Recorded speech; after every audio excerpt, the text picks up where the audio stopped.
Agora vamos receber o Ali. Ali fez um sucesso, Ali Ramos, aqui na sexta-feira, muito grande, falando do comecinho, né? Da guerra. A gente tinha tido na sexta, quando ele veio, os ataques de Israel contra o Irã, mas ainda não tinha a notícia da resposta iraniana. Então, a gente vai ter uma análise agora num cenário completamente diferente, que é o fim de semana inteiro da guerra rolando, 5 dias na perspectiva israelense, 4 dias na perspectiva iraniana. Então, muito importante a vinda dele aqui, teve um grande sucesso. Ó, gente, o recorte da conversa, da entrevista com o Ali, teve, acho que tá batendo 50 mil visualizações, um grande sucesso, efetivamente. O Ali é cientista político, com especialização em filosofia, ele é roteirista de um portal muito querido por nós aqui, que é o História Islâmica, e tem agora seu próprio canal, que é o Vento Leste, né, com análises geopolíticas e de defesa, relativamente ao Irã e regiões da Ásia, África e Balcãs. Ali, muito bem chegado, que bom que você conseguiu voltar. Tudo bem? Tudo bem, muito obrigado pelo convite. Mais uma vez é um prazer estar aqui. Um prazer também é falar a verdade, né? Porque quem recapitular aqui, né, a nossa primeira exposição aqui vai ver que estava naquele momento que a mídia estava dizendo que todas as capacidades de defesa do Irã haviam sido destruídas, né, todos os silos de mísseis, etc. E aí, de tarde, né, a mídia já mudou totalmente a narrativa e começou a dizer que todos os mísseis estavam sendo interceptados, né, magicamente aí pelo Iron Dome. Então, É. assim, pessoal, tenham muito cuidado aí com o que vocês andam vendo, né, aí nos grupos de WhatsApp, nas coisas, porque, digamos assim, que a Hasbara e os grupos, e a indústria, né, das fake news aí, ela tá a todo vapor, tá?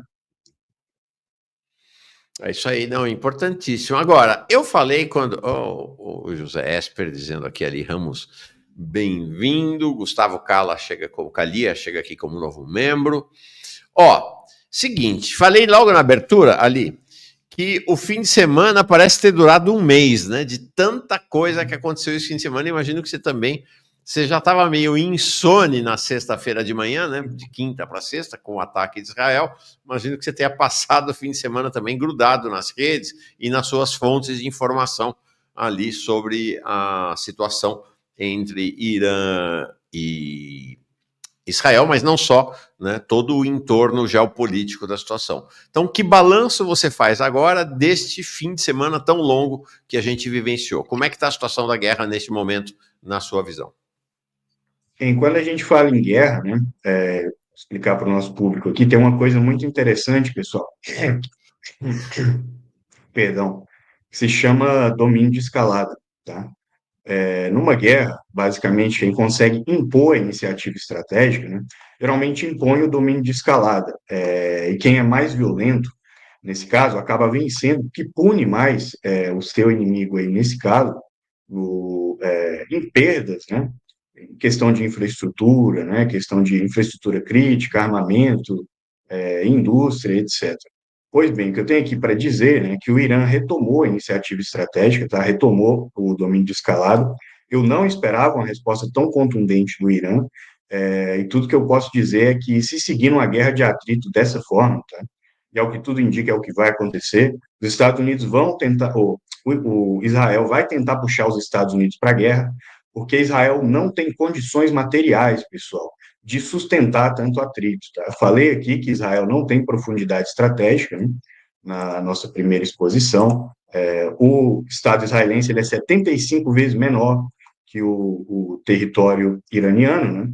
E o que isso significa, pessoal? Significa que a perda, né, de uma cadeia logística, a perda de uma fábrica, a perda de armamento para Israel pesa bem mais que para o Irã, porque o Irã, né, ele consegue absorver mais esses danos. Eu fiz um levantamento aqui, né, de alvos que foram atingidos dentro de Israel, os mais críticos, tá? Porque tem outros aqui que não vale a pena mencionar, mas as bases aéreas de Nevatim, Tel Nof e Ovda foram atingidos. O que isso significa? Que dentro da cadeia logística israelense, eles vão ter que mover os seus caças, né, para outras bases aéreas, e aí vão gastar mais combustível, né, vão precisar de mais informação satelital, etc., vão ter que envolver mais atores para seguirem guerreando, né? O Instituto Weizmann de Ciência e Tecnologia, né, que é ali um offshore de atuação do Mossad, né, foi atingido porque ali se faz muita pesquisa, né, em relação a drones, se faz muito levantamento de imagens de satélites, né, para uso em batalha e por aí vai. O Porto de O Haifa, né? Instituto Weizmann é absolutamente estratégico para Israel, né? Eu mostrei mais cedo aqui o vídeo com ataque ao Instituto. Para eles é uma perda brutal, né? Sim, porque ali é um centro de levantamento de inteligência e imagem de satélite, né? Então, assim, digamos que eles perderam, tanto, muito provavelmente perderam mão de obra também, né? Mas isso eles não vão admitir, mas perderam ali um aparato técnico que vai ser muito difícil de repor, né? Uma superestrutura de computadores, né? De aparato específico para levantamento de imagem de satélites, coordenação de cadeia logística, questões assim. Porto de Haifa, né, foi atingido também.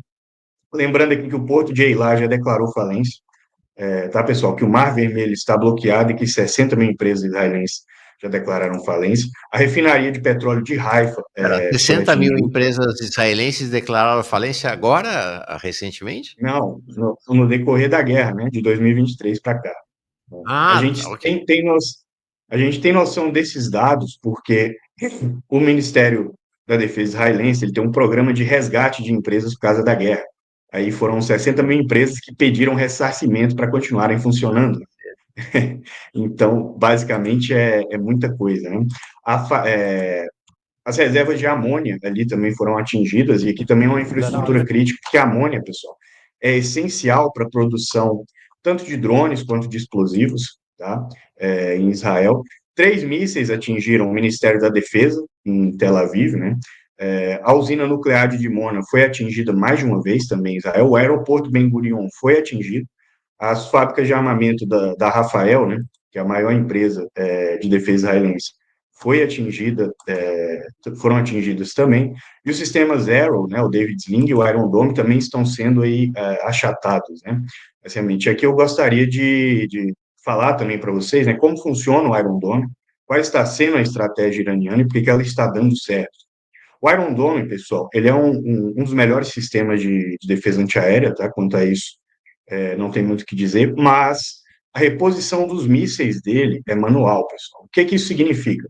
Significa que basta o Irã fazer um ataque de saturação e, quando perceber que ele está saturado, largar os seus melhores mísseis e atingir os seus alvos. Se vocês verem os vídeos, né, vocês vão ver isso. Basicamente, o Irã soltando um monte de míssil mais antigo, conforme eles são interceptados, vem um, dois mísseis balísticos e descem e atingem os alvos, né? E tem também a questão da reposição, tá, pessoal? Israel não tem indústria o bastante para repor esses mísseis na quantidade do que eles estão sendo gastos, entendeu? Por isso, Israel não tem condições de travar essa guerra sozinho, dessa forma, sem trazer os Estados Unidos para si. E logo mais, né, o senhor Macron, o senhor Stammer e o senhor Trump, eles vão ter que fazer uma escolha de Minerva, tá? Porque o complexo militar industrial ocidental não tem condições de suprir armamento para duas guerras de atrito, tá? Uma na Ucrânia e outra em Israel. E a quem acha que o complexo militar industrial ocidental é lá grande coisa, lembra que a todos que a Grã-Bretanha recentemente, né, o Estado teve que intervir dentro da British Steel, porque o Reino Unido não tem capacidade mais nem de produzir aço, tá? De forma nativa. Então, o Reino Unido teve que tomar conta, o Estado da British Steel, por conta dessa questão e pelo impacto econômico que houve no país, né, por conta da guerra da Ucrânia e digamos assim, da gastação desenfreada com a guerra ali do senhor Zelensky. Nas adjacências, tá, pessoal? O que eu tenho aqui para dizer para vocês é que, se os Estados Unidos entrarem, essa guerra vai se arrastar e vai se tornar uma guerra regional muito maior, tá? A Jordânia já está tendo problemas. A Jordânia, há alguns meses, proibiu a Irmandade Muçulmana no país, que era um partido político. A Jordânia basicamente vive de empréstimos do FMI, está numa condição econômica bastante difícil, e o fiador desses empréstimos é Israel, na maior parte das vezes, por isso que o rei da Jordânia adota as posições que ele adota, né? O, o presidente Pezeshkian requeriu, né, ao governo do Iraque que é um governo ali mais ou menos neutro, né, alinhado ao Ocidente e ao Irã ao mesmo tempo, que pare de permitir que o espaço aéreo iraquiano seja usado, só que a milícia do Kataib Hezbollah falou que se os americanos se envolverem, tá, e utilizarem suas bases no Iraque, todas as bases no Iraque serão atacadas ao mesmo tempo. E o Kataib Hezbollah, pessoal, ele tem a mesma capacidade de drones que o Hezbollah libanês tem. Tá? Além disso, existem indícios também aqui, né, de que já existem milícias afegãs se mobilizando para guerrearem junto ao Irã. Né? O governo do Talibã ele não é totalmente alinhado ao Irã, não era historicamente, pessoal, mas aqui tem um ponto de virada de chave interessante para vocês. O Pacto Tribal, hoje, que rege o Afeganistão, ele coloca numa posição central as milícias xiitas ali do centro do Afeganistão. E essa negociação veio no esteio do Irã. Tá? A milícia xiita ali do centro do Afeganistão mais famosa é a Lima Fatemi-1, né, que lutou ali ao lado do senhor Bashar al-Assad na Guerra Civil Síria, e muito provavelmente ela vai entrar também nessa guerra. Né? Então vemos aí que tem tudo para pipocar e virar uma guerra generalizada regional. Aí que tem tudo também para, digamos assim, fazer o Levante inteiro mudar. Nessa região do Levante aí, a gente fala que engloba Líbano, Palestina, Israel, né? Líbano, Israel, Palestina, Jordânia, Iraque também. Muito provavelmente, se os americanos forem fazer alguma aventura aí, que não vai dar certo, tá, pessoal? Não vai dar certo. Os americanos não têm capacidade de aguentar o atrito que uma guerra desses moldes imporia. Se eles tivessem, eles já teriam intervido, já teriam guerreado com o Irã no passado.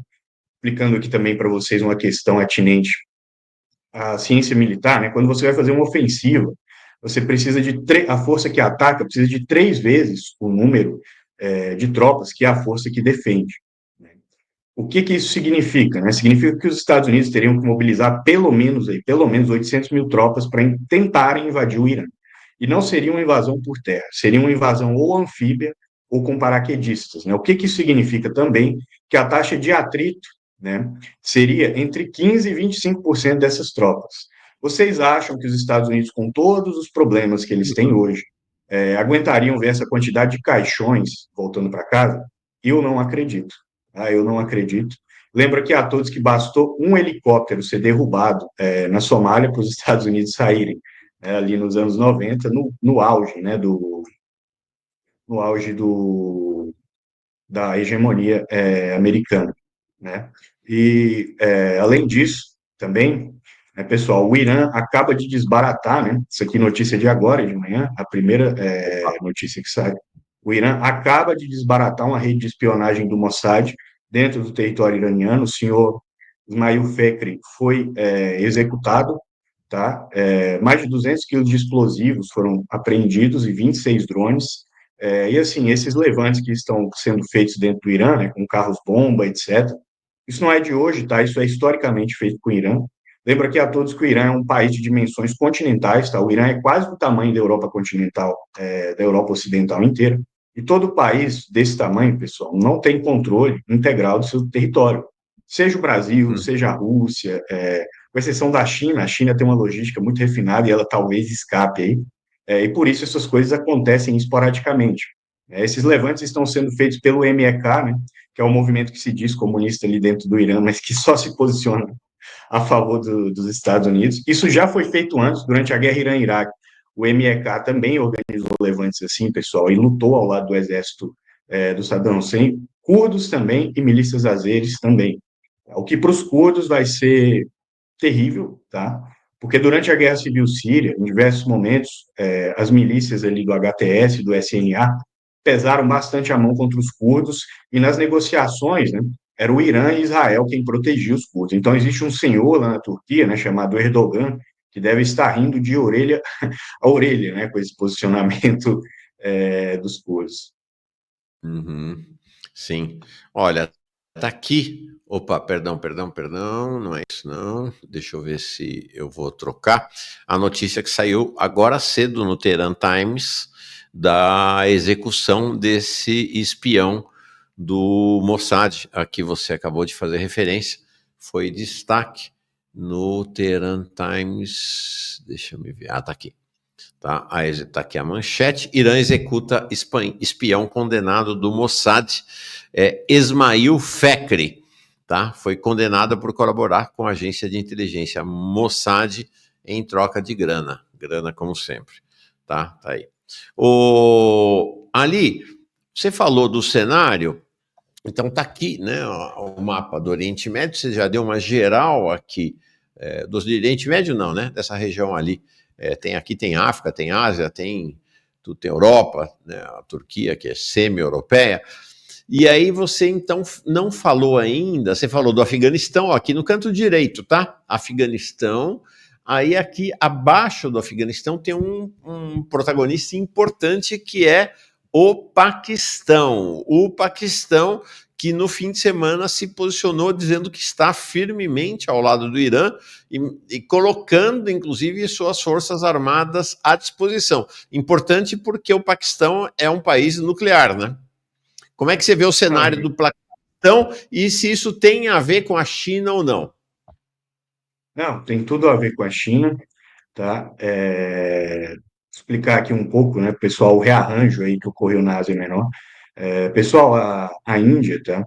Ela anunciou a construção de um corredor, o IMEC, né?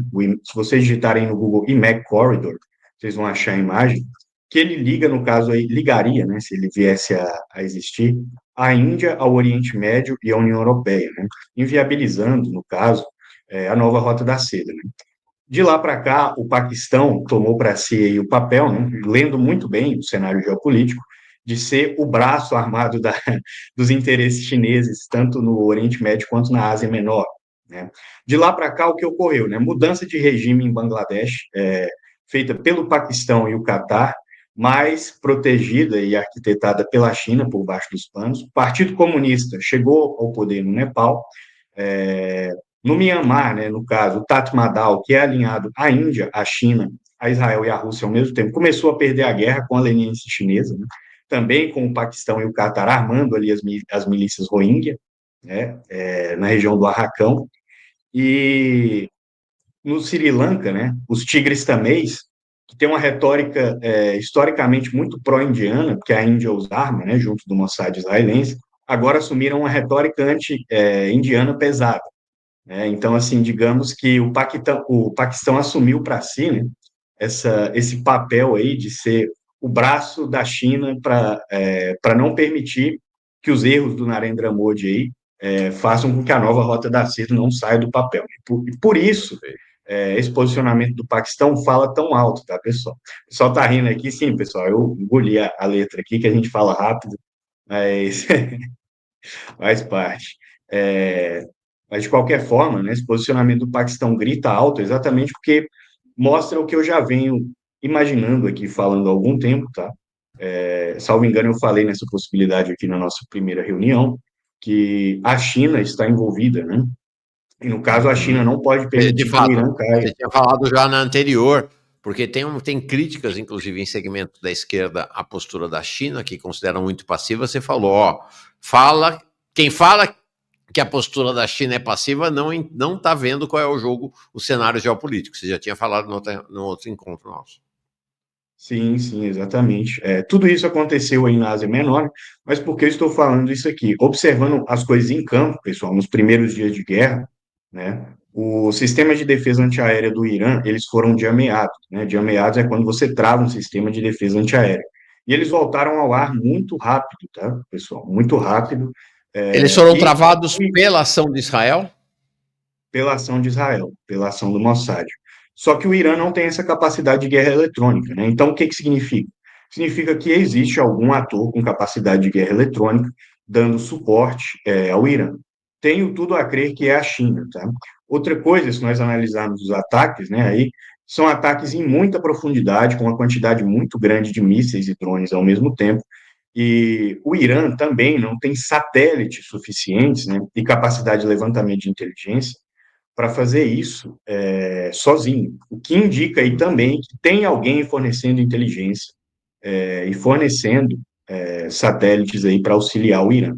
Novamente, creio que é a China, né? E Uhum, para findar aqui, né, o modelo de guerra, né, que o Irã está impondo de atrito aí a Israel, mas controlando a escalada para não permitir que ela saia do controle, é idêntico ao modelo de guerra que o Paquistão impôs à Índia recentemente, e o Paquistão fez isso com auxílio do MSS chinês, tá, pessoal? O que, para mim, é mais um indicativo do envolvimento chinês.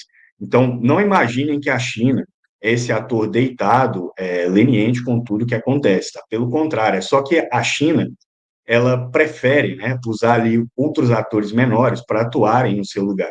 E também tem fortes indícios de armamento entrando aí, né, pela via do Paquistão, dentro do Irã. Se nos próximos dias, pessoal, Israel atacar a cadeia logística ali, né, entre o Paquistão e o Irã, fica comprovado, tá? uhum. Agora, deixa eu te perguntar uma coisa. Aqui, olhando o mapa, vou te perguntar ainda de alguns países e tenho questões do pessoal do chat aqui.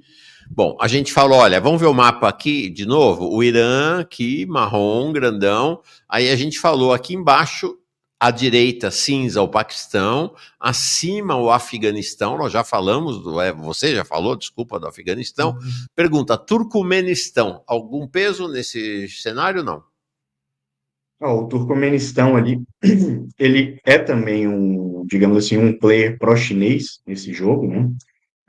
E existem também indícios de algumas coisas entrando aí pela fronteira do Turcomenistão, né? Mas como é um país muito mais fechado, eu acompanho alguns jornais locais ali, fica meio difícil bater o martelo também, porque é um país que passa, assim, batido, né, nos levantamentos de OSINT, que a gente fala de inteligência aberta, que eu acompanho, né, e das minhas fontes em campo. Então, pode ser que a China também use o Turcomenistão aí, mas vamos aguardar. Tá. Aqui, aí tem o Mar Cáspio e depois do Mar Cáspio, ali perto de Tabriz, o Azerbaijão. Alguma participação ou ele está distante? O Azerbaijão tem uma, vamos dizer assim, que o Azerbaijão ele tem uma relação complicada com o Irã. Ali, né, durante a primeira guerra do Nagorno-Karabakh, o Irã toma, digamos assim, a decisão de apoiar a Armênia, né? E aí Israel passa a A Armênia apoiar que está o ali, desculpa, Azerbaijão. só para, desculpa te interromper, só para ver, ao lado do Azerbaijão está exatamente a Armênia aqui também encostadinha ali no Irã. Fala. Sim, e a região do Nagorno-Karabakh é disputada pelos dois, né? E o Azerbaijão passa a ser alinhado com a Turquia e com Israel, apesar da Turquia e de Israel também em certos jogos aí do Oriente Médio rivalizarem também, né? Lembra que a todos, pessoal, que os maiores financiadores do Hamas são a Turquia e o Catar, tá? O Irã financia também o Hamas, mas o cavalo favorito do Irã ali na corrida da Palestina é a Jihad Islâmica, não é no caso aí o Hamas, né? E por isso também às vezes vocês veem essas brigas intra-clã e intra-tribo aí entre os grupos palestinos, né? Porque existe uma guerra de sombras ali entre agências de inteligência. Uhum. Mas aí nesse caso, né, o Azerbaijão então se torna um aliado, tá, de Israel e a Armênia, né, se torna um aliado do Irã. Só que a Armênia, infelizmente, não tem condições de fazer muita coisa, né?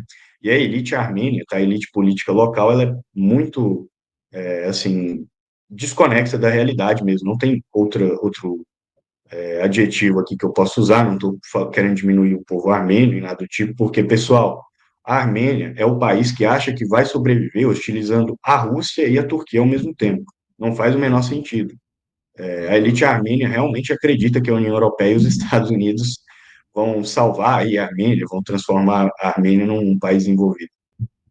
Nós já falamos da Síria, nossa, desculpa, você, né? Já falou da Síria, da Jordânia, do Iraque. Te pergunto, o Egito tem algum papel ou fica. Bom, o Egito, o governo egípcio, inclusive, que reprimiu violentamente a marcha global para Gaza, impedindo a marcha de chegar na fronteira de Gaza esse fim de semana. Egito, alguma relevância nesse cenário? A relevância do Egito aí muito provavelmente está na iminência, há alguns anos já, de passar por uma mudança de regime, né? Uhum. Vou explicar aqui para vocês a situação muitíssimo frágil do Egito. O presidente Sisi, o poder cai no colo dele, tá? Porque depois da Primavera Árabe, os Estados Unidos derrubam o Hosni Mubarak e o povo elege o Morsi, né? Só que o Morsi é da Irmandade Muçulmana E, obviamente, que Israel não aceitaria um presidente da Irmandade Muçulmana no Egito ali do lado. Então, os Estados Unidos organizam um contragolpe, né, em cima do golpe que eles mesmos deram, e aí o Sisi chega ao poder. Só que o Sisi não foi preparado para governar. Tá? O Sisi, ele não tem preparo nenhum, não conhece a burocracia egípcia, e o Egito é o país, de longe, tá, do Oriente Médio, que tem a política mais sectarizada.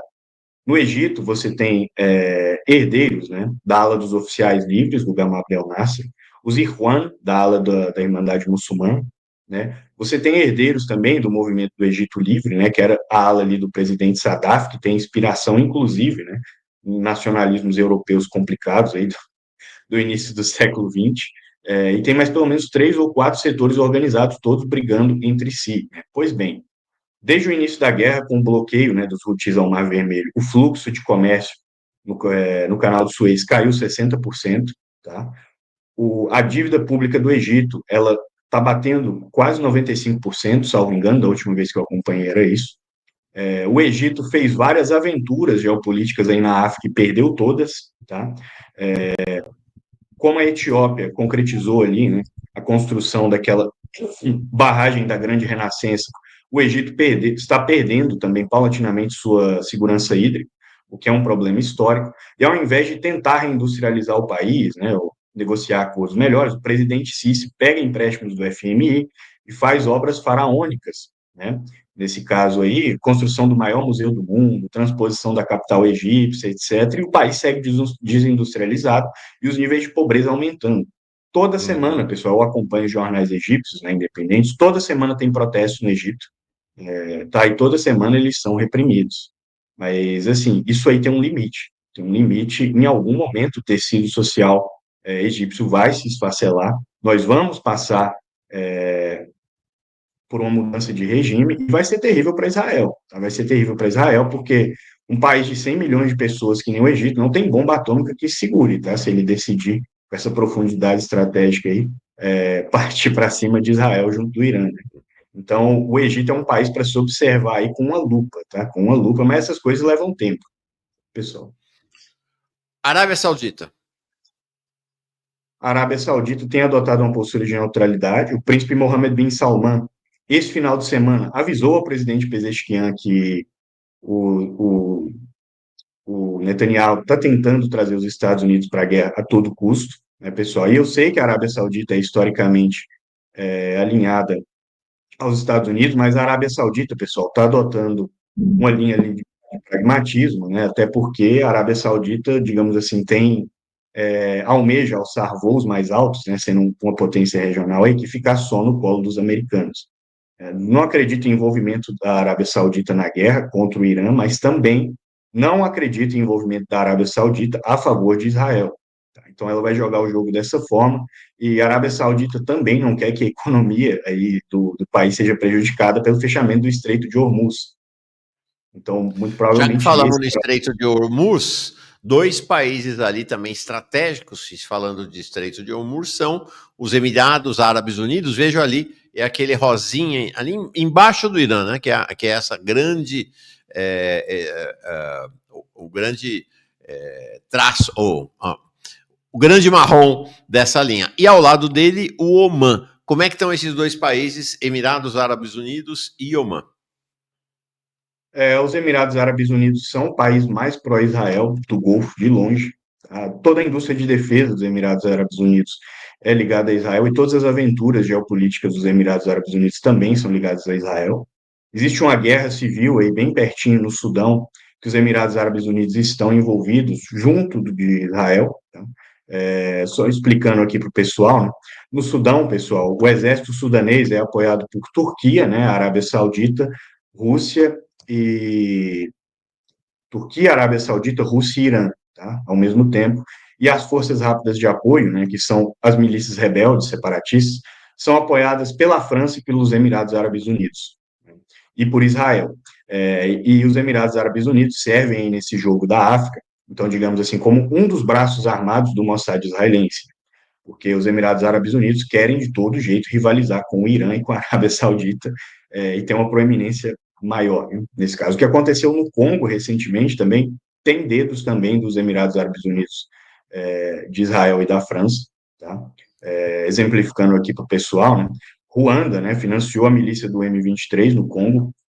Basicamente, ela está avançando até o Lago Kivu, ali, né? É uma guerra civil também que eu acompanho diariamente, que foram descobertos poços de petróleo, né, no Lago Kivu, eles querem tomar a região inteira. Mas, se vocês analisarem o armamento, tá, que é repassado pela via de Ruanda, é armamento francês e emirate, tá? E aí, como os Emirados Árabes Unidos não têm essa capacidade de inteligência toda, e o Mossad israelense atua historicamente, tá, pessoal, na África inteira aí. Dá para fazer um aulão aqui só de envolvimento do Mossad em guerras civis na África, de Ruanda até o Sudão do Sul, né? Uhum. Mas, de qualquer modo, ocorreu isso, né? E não vai ficar assim, tá? Porque no Congo o que ocorreu foi a França e os Emirados Árabes Unidos e Israel dando uma rasteira, né? Nos Estados Unidos, na China e na Rússia ao mesmo tempo, né? Então, assim, muito difícil esperar, né, que não surja outra milícia ali no médio prazo, tentando virar a mesa mais uma vez. Mas, A de gente qualquer falou forma, né? dos Emirados Árabes Unidos e ele se referiu ao Sudão. Sudão, gente, no mapa aqui, só para ajudar a visualização, está aqui logo abaixo do Egito, aqui em cinza, tá? E o Omã? O Oman digamos assim, que é o país que eu mais admiro, né, no Golfo, de todos os países. O Oman tem a monarquia mais tradicional aí, né, e o Oman tem uma doutrina, né, que eles chamam de ambiguidade estratégica, né, de neutralidade histórica. Pode ver que todas as negociações ocorrem no Oman, porque o Oman não se posiciona, né, o Oman é uma espécie de Suíça do Golfo. O Oman tem contato com os Houthis, tem contato com o Hamas, tem contato com todos esses grupos e permite que eles formem bases aí no território do Oman, exatamente para ser celeiro de negociações, né? Tanto é, e aqui já vou fazer o gancho para outra questão, né? Desmistificar algumas questões aqui, era no Oman que estavam ocorrendo as negociações nucleares entre os Estados Unidos O Irã. e o Irã, né, pessoal? E por quê, né? Por que isso? O Irã não está desenvolvendo armas nucleares, tá, pessoal? Não é assim, não se desenvolve armas nucleares do dia para a noite. Tudo que estava no cerne dessa negociação era o seguinte: o Irã quer enriquecer urânio até 20%, porque com 20% de enriquecimento de urânio, você produz isótopos para o tratamento de câncer. E Israel exige que o Irã não tenha nenhum nível de enriquecimento de urânio. Não tem absolutamente nada a ver com bombas atômicas. Para desenvolver uma bomba atômica, você precisa de pelo menos 60% de enriquecimento de urânio, e também envolve outros processos, tá? Como miniaturização, né? Desenvolvimento de ogivas específicas, não é assim. Então, é essa a questão. E Uhum. por quê? Porque Israel também não aceita, tá? Nenhum ator que compita na região de igual para igual consigo, né? Seja o Irã, seja a Turquia, ou seja quem for.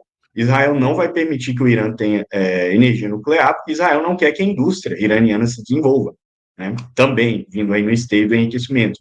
E como Israel, como eu já falei aqui, não está indo bem nessa guerra, pessoal, não se impressionem, tá? Se do dia para a noite Israel aceitar 20% de enriquecimento de urânio e vender como uma vitória, como se o Irã estivesse desenvolvendo armamento nuclear, tá?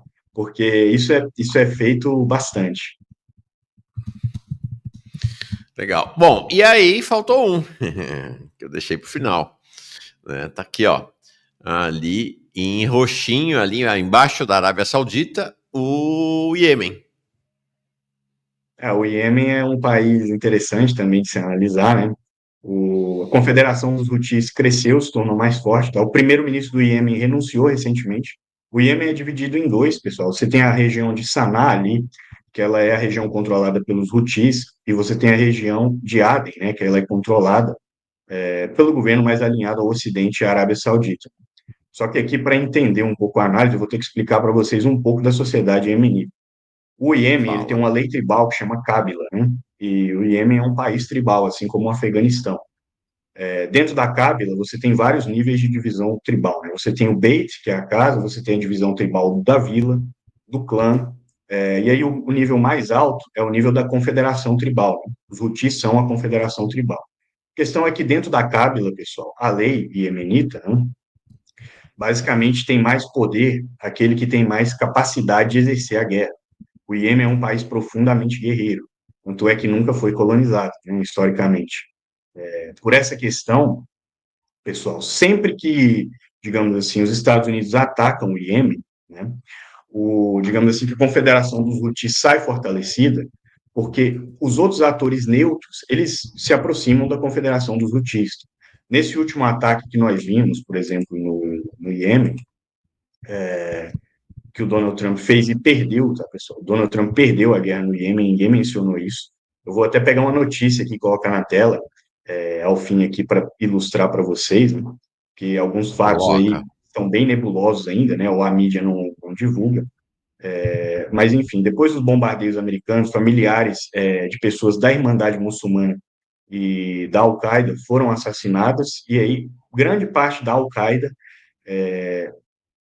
e da Irmandade Muçulmana, que é historicamente o maior partido político do Iêmen, né, entraram na Confederação dos Houthis. Tá? Entraram na Confederação dos Houthis. Então, os Houthis saíram fortalecidos. E tem outra coisa, tá, pessoal? Os Houthis têm sistemas de defesa antiaérea, rudimentares, mas têm. Todos os main pads ali do exército da Líbia, né, depois do desmantelamento da Líbia do Gaddafi e do exército iraquiano, foram parar na mão dos iemenitas pela via de contrabando aí da pirataria, né, do norte da África e do Mar Vermelho. Lembrando aqui que os Houthis são piratas por excelência, né, historicamente, atualmente. Então, o que aconteceu, tá, pessoal? Durante a Guerra Civil, né, a última entre a Arábia Saudita e Iêmen, os Houthis abateram mais de 30 aeronaves, tá, 30 caças, e recentemente aconteceu um fato muito interessante, né? O senhor Donald Trump foi guerrear contra os Houthis, mandou 2 porta-aviões, né, gastou 1 bilhão bombardeando só as áreas civis na região, porque assim como eu falei aqui do Irã, falo também dos Houthis, as instalações são subterrâneas, pessoal, e não dá para destruir bunker com bomba normal. Você precisa de bombas anti-bunker. Então, ele matou civis, fortaleceu os Houthis, mas os Houthis derrubaram 3 caças americanos. E isso não saiu em lugar nenhum. E por que eu menciono isso aqui para vocês, e aí eu vou pegar a notícia e colocar aqui na tela, né, assim que eu terminar aqui. Coloca. Porque, porque magicamente, pessoal, magicamente, pela primeira vez na história, né, primeira vez que eu vejo isso, né, sendo alguém que estuda guerra aí com afinco, é, os americanos alegaram que os caças, o Super Hornet, né, F-18 ali, foram pousar em porta-aviões e caíram no mar, né? Algo que eu nunca vi na minha vida, tá, pessoal? Assim, um caça e pousar num porta-aviões e cair no mar, né? Lembrando aqui que os Houthis têm uma capacidade missilística refinada também, assim como o Irã, tá, pessoal? Maior, inclusive, que a do Hezbollah. Deixa eu caçar a notícia aqui. Deixa eu pesquisar aqui a notícia Enquanto você para caça aqui, a né? notícia, deixa eu só dar uma informação. Quem pediu aqui? Alguém pediu, mais de uma pessoa pediu, atualização no número de mortos do conflito. Então, a última atualização indica 220 mortos no Irã e 20 mortos em Israel. Tá? Este é o cenário do atual momento. Fala. Agora, é Passei uma aí pelo. contabilidade sempre muito macabra, mas importante dizer, 20 mortos em Israel, proporcionalmente ao total da população, é o equivalente a muito mais mortos no Irã, tá? Então fica 220 versus 20, mas proporcionalmente à população, a quantidade de mortos em Israel é muito superior, tá? É muito superior nesse momento, não é, Ali? Não, e além disso, Israel está mentindo descaradamente esse número de baixas, tá? Pessoal, não tem como você destruir na base, tá? Na base, prédios de 10, 9 andares, etc., num ataque e morrerem 3, 4 pessoas, que nem Israel está falando, tá? E eu sei que Uhum. tem bunkers em Israel, pessoal, mas os bunkers israelenses não têm a capacidade de agregar toda a população israelense, tá? Quando esses ataques acontecem. Então, existe muito branqueamento aí de baixas, muita mentirada, tá? E o exército israelense Olha, mente suas baixas historicamente, e, enfim. tá aqui a reportagem da CNN, hein? Não é nem reportagem de um veículo independente, não. Tá? Então tá aqui a reportagem da CNN. Deixa eu ver se eu consigo tirar esse anúncio aqui, caceta, viu? Oh, meu Deus do céu, deixa eu ver aqui. Vamos ver se vai dar certo. Ok. Meu Deus do céu. Talvez mais tarde. Não, obrigado, terminei. Pronto, está aqui. Então, segundo jato da Marinha dos Estados Unidos é perdido no mar, vindo do porta-aviões Truman. É isso aí, né? Essa é a reportagem. Sim, foram 2 caças Super Hornet, né? A alegação americana é que os caças foram pousar, né, no porta-aviões e caíram no mar, assim. Acredita quem quer, né? Basicamente, eu não acredito nisso, tá, pessoal? E assim, lembrando aqui a todos que durante a Guerra do Vietnã, os Estados Só Unidos uma coisa, perderam isso aqui é 10 agora, né? Maio de 2025, maio. tá? Não, e tudo na mesma semana, tá? Tudo na mesma semana. Foram os 2 caças no mesmo porta-aviões e na mesma semana. Mas, enfim, lembrando aqui que durante a Guerra do Vietnã, pessoal, os americanos perderam 10 mil aeronaves sobre o Vietnã, entre helicópteros, caças, bombardeiros, etc. Isso foi escondido também até o fim da guerra. Tá? Então, isso aí digamos assim, faz parte da ciência da guerra, né? Faz parte da arte da guerra. Eu estou aqui para mostrar para vocês que é impossível isso acontecer. Tá? A não ser que os Estados Unidos tenham desenvolvido aí o primeiro caça anfíbio, né, do planeta Terra, o primeiro caça submarino. Agora, tem duas questões aqui que o pessoal do chat está colocando e que eu queria submeter a você agora que a gente já fez esse passeio pelo mapa. A primeira é esta aqui, ó. O Diogo. Ali, procede a informação de que a Força Aérea Israelense tem o domínio aéreo do Teherã? Vários analistas ouvidos pelas mídias ocidentais garantem que Israel manda nos céus do Irã atualmente. Com a entrada dos Estados... Bom, primeiro essa pergunta. Sim, é assim, pessoal. É possível, tá? É possível que seja verdade, mas tendo a ser cético, porque pelo padrão dos ataques que estou vendo, então eu não estou vendo bombardeios de caça, eu estou vendo bombardeios, na verdade, explosões que indicam ser explosões de drones, tá? E hoje, acompanhando a guerra em outro teatro, né, na Palestina, grande parte da Força Aérea israelense está engajada na Palestina. A pessoa não está engajada no Irã. Então, assim, sou bastante cético e sou bastante reticente em relação a isso. Mas por quê? Como eu falei, a situação não está fácil para o Estado sionista, né, por diversos fatores. Então, assim, precisa ficar requentando aí essa narrativa, tá? De Uhum. vez em outra. E não é de hoje esse tipo de coisa.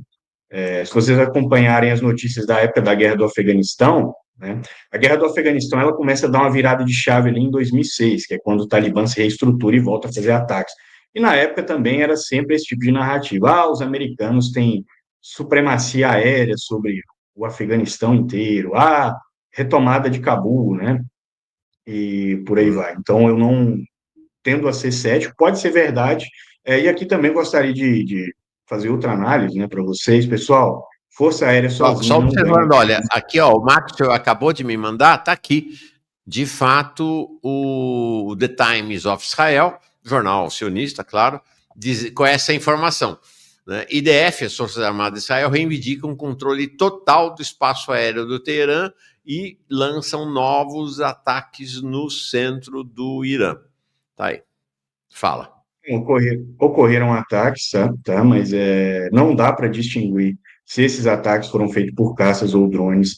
Sejamos céticos, sejamos reticentes, porque tem muita névoa da guerra, tá? As coisas elas se assentam ao longo do tempo e assim, novamente que o Mossad israelense ele vive de propaganda, tá, pessoal? Ele precisa dessa propaganda para sobreviver e para pregar essa invulnerabilidade que não existe do Estado israelense. O Estado israelense, pessoal, ele não Uhum. tem uma vitória estratégica de peso desde os anos 70, mas ainda assim se pinta Israel como sendo a Liga da Justiça misturada com os Vingadores, né? Então, assim, Uhum. sejamos céticos. Perfeito. E Legal. o Aí que tem eu uma ia falar segunda aqui, parte. Por eu favor. iria falar outra coisa aqui, esqueci, não lembrei. Pessoal, Força Aérea sozinha não ganha guerra. O que ganha guerra é boots on the Uhum. ground, é tropa, tá, ocupando espaço, etc. Como eu falei, o Irã tem profundidade estratégica para absorver esses danos muito mais que Israel, se seguir essa trocação aí vai ficar feio para o Estado israelense, tá? Sobreviver no longo prazo, que vai simplesmente se tornar economicamente inviável por tanta infraestrutura crítica destruída, pessoal. Tanta sim. infraestrutura crítica destruída. Então, assim, não, digamos assim, essa grande guerra de força aérea aí vencida, tá? A Força Aérea Americana não fez os Estados Unidos vencerem a guerra do Vietnã, a Força Aérea Americana não fez os Estados Unidos vencerem a guerra no Afeganistão, a Força Aérea Israelense não fez, tá? Israel vencer a guerra de 2006 no sul do Líbano, quando eles foram expulsos pelo Hezbollah, estando o Hezbollah na época muito menos armado que hoje, tá? E não creio que será o caso agora. Uhum. Aqui, só chamando a atenção, né, abriu-se uma pequena fresta na cobertura do Globo essa manhã, em que eles reproduziram esta reportagem da CNN com o Trita Parsi. Ele é um sueco de origem iraniana, mas que vive no circuito ali estadunidense, tá? E ele dizendo, olha, Israel subestimou a capacidade do Irã de se reagrupar, fazendo uma análise sobre aquela ideia que vigorou. Impressionante como tinha um veredito de quinta para sexta à noite, né, na mídia ocidental toda, de que o Irã estava liquidado e que Israel já tinha ganho a guerra, né? E aí, esse analista dizendo, Israel subestimou a capacidade do Irã de se reagrupar depois daquele ataque. Ele diz, os mísseis iranianos estão sendo capazes de furar bloqueio da defesa israelense. Tá aí. A mídia não tem, assim, a menor vergonha, né, de no mesmo dia falar que todas as capacidades de mísseis do Irã foram destruídas por Israel e falar também que Israel está interceptando mísseis iranianos, todos os mísseis iranianos. Então, assim, sabe, não tem coerência nenhuma, é só propaganda, é só propaganda. Agora, tem uma segunda parte da pergunta, da questão colocada pelo. Peraí, deixa eu achar aqui, desculpa. Pelo Diogo, que ele diz assim: você já de certa maneira respondeu isso, mas voltemos a ela. Com a eventual, né, não é certa ainda, entrada dos Estados Unidos, o Irã não tende a sucumbir como o Iraque sucumbiu em 2003? Só o tempo vai dizer, tá? Mas o regime iraniano hoje é muito mais forte, tanto em questão de armamento quanto em questão de economia. É muito mais forte que o regime do Saddam Hussein, tá? Os níveis de produção e de venda de petróleo no Irã, em 2024, ali, salvo engano, foi no mês de março, eles voltaram aos níveis pré-sanção, né? O que indica que o Irã conseguiu a capilaridade para escapar das sanções e não fazer diferença basicamente, né? Mas o que ocorre, o que mostra uma envergadura econômica, né? E além disso, o Irã tem um estoque aí de 7 a 15 mil mísseis balísticos, tá, pessoal? E aí, foguetes é infinito, tá? O Irã tem foguete aí para 5 anos de guerra, se quiser. E além disso, o Irã tem também 3 exércitos gigantescos, né? Tem forças armadas competentes, modernas, etc. Obviamente que o armamento iraniano não é da qualidade do armamento da OTAN, né, pessoal? Mas aí você desenvolve uma estratégia, uma doutrina de guerra que vá nessa direção. Sim. Só isso. Ó, Então, vai depender exatamente da capilaridade desses levantes e do quanto a população vai aderir a eles. Não acredito que a população vai aderir, e como eu falei aqui, né, na nossa live de sexta-feira, o Bazar está apoiando o esforço de guerra e a população foi para a rua, né, protestar pedindo guerra. Foi por isso que o ataque foi tão pesado, né? E aqui também uma informação que eu esqueci de trazer, tá, pessoal? Assim, Israel não sabe o problema que criou com o Irã. O general Mousavi, que é o atual comandante do Estado-Maior iraniano, ele não tinha nenhum poder de tomada de decisão dentro do Estado iraniano, a mando dos próprios ayatollahs, porque ele é uma figura conhecidamente por ser sanguinária, tá? Inclusive, ele tem sanções contra si por alegadamente ter praticado tortura aí, em diversos momentos, e a família dele e dos outros generais, parte delas, foram assassinadas nos ataques residenciais ali de Israel. Tá? Então, Israel não só, digamos assim, não eliminou o regime, como eliminou a ala mais moderada e colocou a ala mais radical no poder. Né? É isso que eu ia te perguntar. Também tinha uma expectativa de que, com a morte do comandante das Forças Armadas, do comandante da Guarda Islâmica, por Israel logo na entre quinta e sexta-feira, de que a cúpula militar iraniana estaria decepada. Aparentemente não se confirmou, né? Não, não, isso aí, assim, eu acredito que isso aí tenha funcionado ali na Guerra dos Seis Dias, né? Em toda guerra Israel faz isso, tenta decapitar lideranças, claro que para vender propaganda, mas para tornar o exército disfuncional, e aí todos os exércitos desenvolvidos da região, né, desenvolveram protocolos descentralizados de guerra, né? Decisões mais autônomas, centros autônomos de tomada de decisão, então, aí o próprio exército absorve o impacto e se reorganiza, né? E assim, quantas vezes vocês já ouviram, né, nesses anos aí de guerra entre o Hamas e Israel, que o Hamas, né, se tornou disfuncional? Ismael Haniyeh, que era um líder do braço político, nem era líder do braço militar, é assassinado, pronto, acabou o Hamas.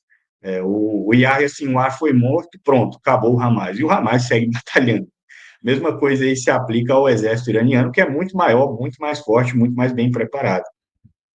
Agora, aqui tem uma questão do Araújo Edivaldo dizendo: no G1 há uma análise do Leonardo Trevisan que diz que o ataque recente de Israel é um complemento. Ele diz que a ação principal teria sido em outubro passado, naquele ataque de outubro de 2024. Assim, com todo respeito ao professor Leonardo Trevisan, né, mas eu não acredito nisso. Primeiramente, que o Irã teria que estar completamente isolado, né, economicamente, diplomaticamente, para não conseguir reconstruir o que foi destruído em outubro ali. E, em segundo lugar, né, que assim, como eu já falei aqui, o Irã tem muita profundidade estratégica. Então, você não vai destruir a capacidade do Irã com dois ataques assim, não. A questão é que aquele ataque ali digamos assim, houve um certo acordo de bastidores, creio eu, porque eu vou falar uma coisa que o pessoal mais, digamos assim, mais ideológico vai ficar com raiva, mas existem sim, tá, pessoal? Linhas de contato aí entre o Mossad e a inteligência iraniana, tá? E vez ou outra eles costuram esses acordos nas sombras aí. Lembra que a todos que durante a guerra Irã-Iraque, Israel forneceu mísseis Hawk americanos no mercado negro para o Irã, né, o que gerou o famoso escândalo Irã-Contras, quando o presidente Ronald Reagan teve que vir pedir desculpas, né, na televisão. E esses contatos são mantidos até hoje. Tá? Provavelmente o que ocorreu naquela época foi um acordo entre o Bazar e o Mossad israelense, e agora, né, digamos assim, foi tudo para o espaço aí, graças ao ímpeto de Netanyahu de tentar permanecer no poder a todo custo. Eu mostrei mais cedo um compilado dos mísseis balísticos, não sei se a expressão está correta, é como eu colhi, caindo sobre Israel. Vou botar para rolar na tela enquanto você fala. Tá Perfeito. aqui.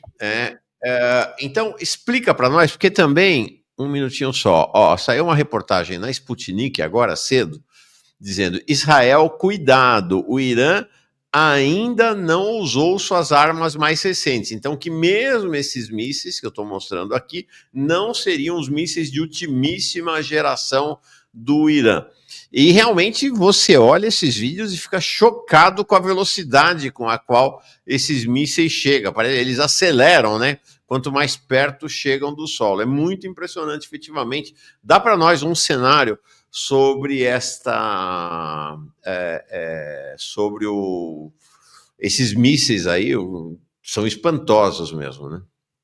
Sim. Então, primeiramente que existe uma live no meu canal sobre o general Mogadam, que ele é o pai do programa de mísseis iranianos, e lá eu mostro as famílias de mísseis iranianos, etc. Recomendo que o pessoal assista. É assim, pessoal, esses mísseis que estão sendo usados aí, os melhores, tá? Eles têm pelo menos 30 anos de existência. O Irã realmente ainda não abriu o estoque com o que existe de melhor, né? Até porque o Irã não quer entregar essa informação para os Estados Unidos e para Israel, lembrando aqui a todos que os Estados Unidos não têm mísseis hipersônicos. Tá? Quem tem mísseis hipersônicos é o Irã, a China, a Rússia e os Estados Unidos não desenvolveram. Né? Israel também não tem essas capacidades. E por que, né, esse programa de mísseis iranianos desenvolvido dessa forma? Observando ali a guerra ao terror e o que foi feito com o Iraque, né, com o Afeganistão, a inteligência iraniana aprendeu, tá, que a força aérea é sempre um trunfo, né, e é usada como tal, e aí o Irã partiu para o que a gente chama de assimetria, né, assimetria. O Irã desenvolveu uma estratégia assimétrica de guerra focada em drones e mísseis, que são mais baratos de desenvolvimento e causam tanto estrago quanto, né? E aí, o que o Irã conseguiu? Falar, olha, você pode me atacar com a sua força aérea, não tem sistemas de defesa antiaérea tão sofisticados, vou abater alguns caças, etc., mas eu vou impor perdas tão altas quanto as que você me impor com os meus mísseis, né? O Irã tem mísseis, pessoal, baseados nos mísseis Hwasong, norte-coreanos, tem mísseis baseados nos mísseis paquistaneses, cujo nome eu não lembro agora, peço perdão, tem mísseis baseados nos mísseis Scud soviéticos, tem mísseis baseados nos mísseis Hawk americanos, que os israelenses passaram para os iranianos ali durante a guerra Irã-Iraque, né? É uma família gigantesca de mísseis e, basicamente, o Irã entrega, né, uma nova família de mísseis a cada semana, tá? Inclusive, essa semana o Irã anunciou o míssil Soleimani, né, nomeado em homenagem ao general Qasem Soleimani, que assassinado durante o último governo Donald Trump. Esse, por Aí exemplo, o não foi Irã, usado até agora. não, não foi, não foi. Não. O mais refinado, né, que são os mísseis hipersônicos de médio alcance, né, os que vão para fora da atmosfera, desacoplam e etc., o Irã não usou, não demonstrou, porque aí, digamos assim, que é uma última cartada, né? É a mesma questão da Rússia ali com os Oreshnik, né? O pessoal deve lembrar aqui do ataque da Rússia, dos Oreshnik ali na Ucrânia, que foi feito só uma vez, é pelo mesmo motivo, porque o Irã não quer dar, assim, esse gostinho, né? Não precisa, basta saturar o Iron Dome com o míssil antigo e soltar um míssil bom ali no meio para atingir o alvo, né? E no caso aí, né? Porque se o Irã fizer isso, os Estados Unidos, a União Europeia, etc., vão pegar as filmagens, né?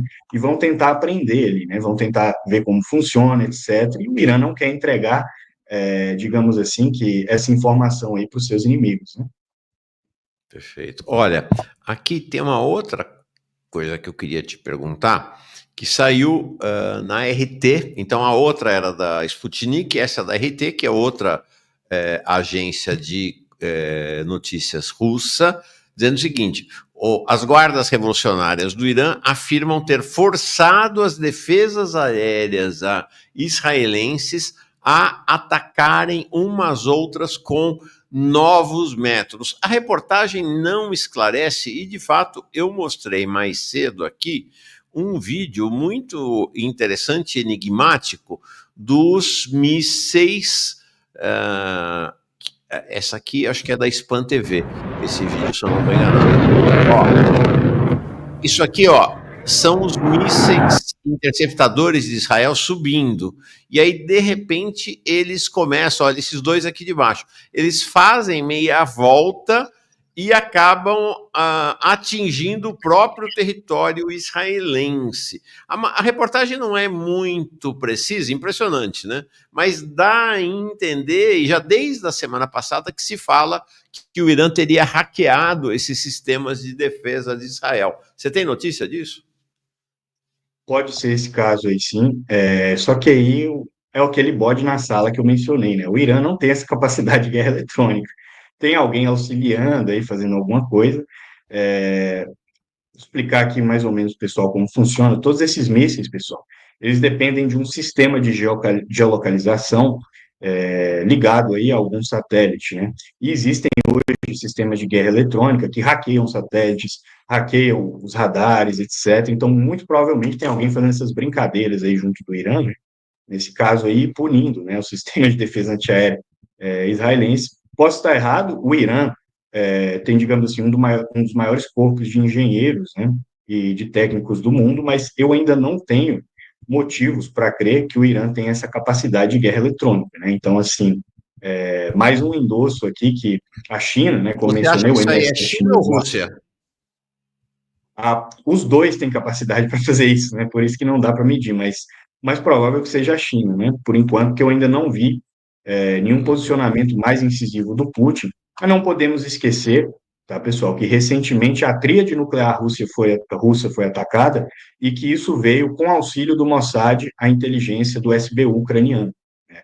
Então, assim, digamos assim, que o Putin está ao meu ver, ele está assistindo aí, né, esperando para ver se o regime iraniano aguenta e permanece muito provavelmente para dar alguma espécie de auxílio, né? E aqui também, outra análise que nós precisamos fazer aqui, pessoal, se o Irã cair, não se preocupem, tá? O Irã vai se tornar um campo aberto de treinamento de milícias jihadistas, e o Cáucaso e as regiões islâmicas da Rússia vão pegar fogo, porque o projeto do Brzezinski de dividir a Rússia em 5 países não vai parar no projeto Ucrânia.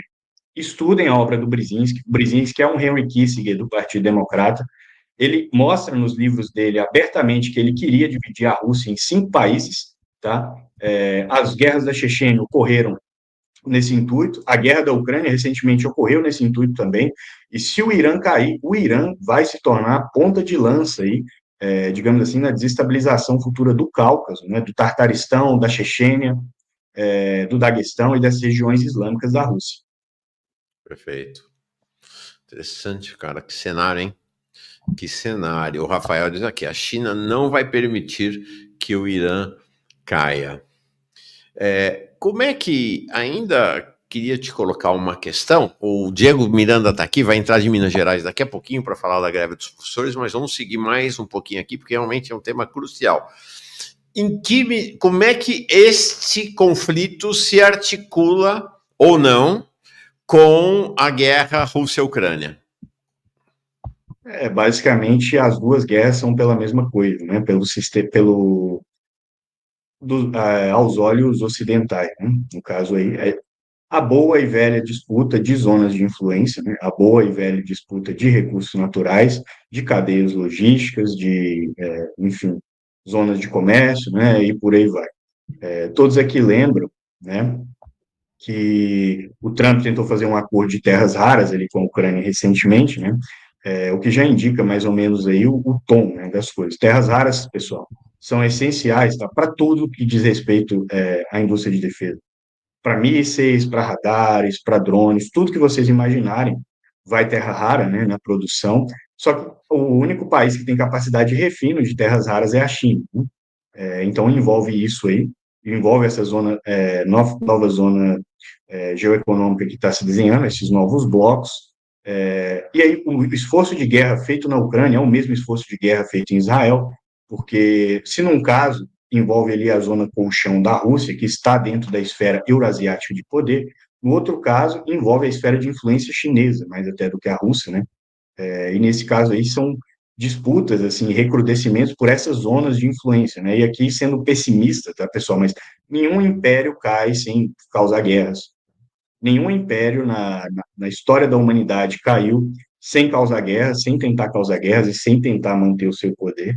Eu acredito que os Estados Unidos estão além da recuperação, tá? Se o Irã cair, a coisa muda de questão, porque todo o projeto da nova Rota da Seda entra em xeque, mas, né, caso isso não aconteça, eu não vejo recuperação para a economia americana, para a indústria de defesa americana, nem para nada do tipo, né? Então, assim, essa é uma das cartadas finais que sobraram. E o esforço de guerra, né, feito aqui como mencionado, em Israel, envolve, né, os mesmos players e, digamos assim, as mesmas cadeias logísticas, cadeias de produção, que envolvem também o esforço de guerra na Ucrânia, né? O que pode vir, tá, pessoal, a causar uma cisão aí na União Europeia futuramente, entre o Macron e o Stammer, tá? Porque é muito mais o interesse do M6 britânico que da França priorizar Israel no lugar da Ucrânia, né? Então, assim, vamos analisar com Enquanto o atenção aí Macron quer priorizar a a Ucrânia. Ucrânia. Sim, prestem bastante atenção que as bases que Israel está usando aí, né, depois que o Irã começou a atacar com mísseis as bases israelenses, né, as bases que Israel está usando estão no Chipre, né, são bases britânicas.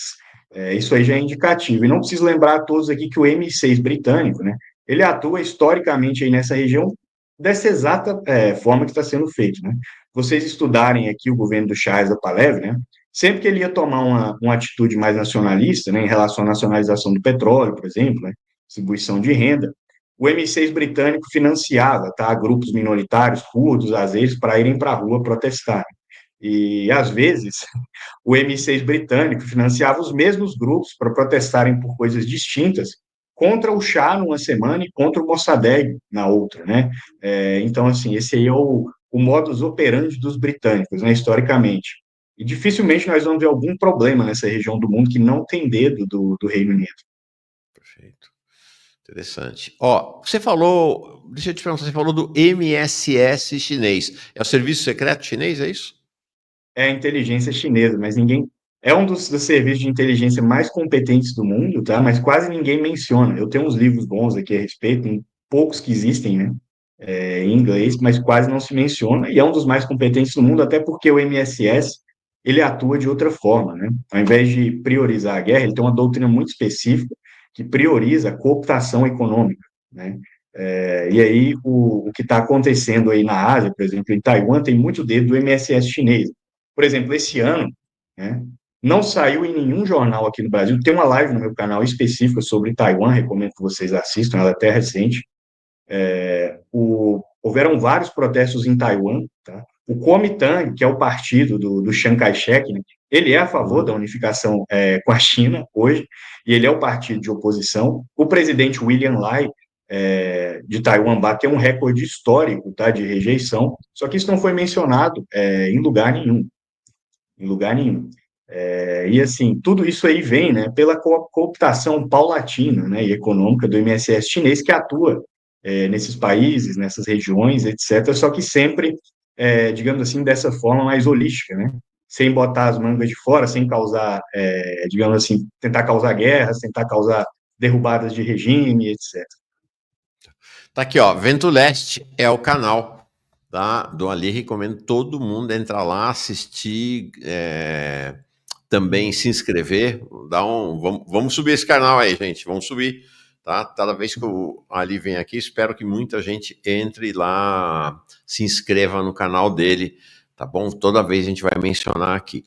Para encerrar, tem uma pergunta sobre a Arábia Saudita do Nazim Bazarani. Ele diz assim: Mahaba Ali. O que é Mahaba? Bom dia em turco, né? Olá em turco, aliás. Ah, É merhaba. então, em turco? Tá bom. Mahaba É, Ali Mauro. Então a entonação estava errada. Mahaba Ali Mauro. Então, olá, Ali Mauro. Ibn Salman, o primeiro-ministro da Arábia Saudita, fica em cima do muro em apoiar a causa palestina, mas não entra na guerra por medo do governo xiita do Irã. Não existe uma pressão do governo saudita para se posicionar? existe, sim, é bem interessante que aí posso falar aqui da política interna da Arábia Saudita, que Por existe também, favor. tá? O setor dos clérigos, ele é profundamente alinhado à causa palestina, tá? Ninguém, assim, é a favor do reconhecimento de Israel, tá? O norte da Arábia Saudita é xiita, existem células adormecidas ali que o Qasem Soleimani desenhou na época do levante do Bahrein.